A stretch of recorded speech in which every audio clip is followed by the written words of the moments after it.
আরো গোটা 20 যদি মোস্তফা কামাল রাজ তৈরি হতো, অন্তত শেষ বয়সে আমরা আরামে কাজ করতে পারতাম। আমার ব্যক্তিগত মতামত হচ্ছে এটার সাকসেসের প্রধান কারণ হচ্ছে বাজেট, তারপর হচ্ছে পরিচালকের কলিজা লাগে যে এত বাজেট দিয়ে একটা নাটক নির্মাণ।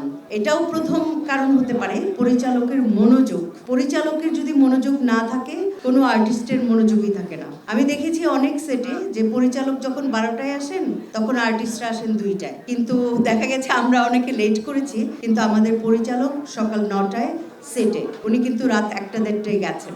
এই যে 1টা-1:30টায় গেছেন, কিন্তু ঠিক 9টায় উনাকে আমি অনেকবার চেষ্টা করেছি ওনাকে একটা দিন একটু ফেল মারতে, মানে যেন দেখি যে আমার পরে উনি এসছেন না। আমি গিয়ে দেখি যথারীতি রাজা মহাশয় বসে আছেন। আমি চাই ব্যক্তিগতভাবে বাংলাদেশে মাইকের অতিরিক্ত খরচে চিন্তিত? নিয়ে আসুন রাইডো, মাসের খরচ মাত্র 300 টাকা।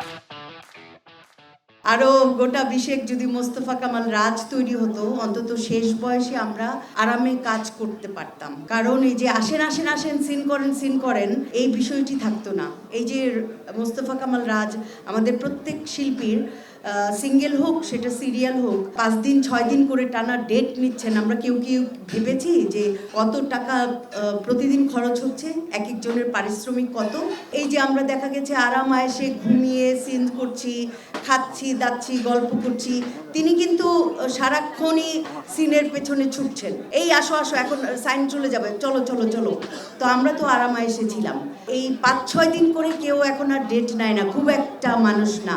আর যারা নেয় তারা দেখেছি নায়ক নায়িকা নিয়েই ব্যস্ত থাকে। মা বাবা চাচা চাচি ফুপু খালা কোথায় আছে, মরে গেছে নাকি সেটা ঠিক নাই।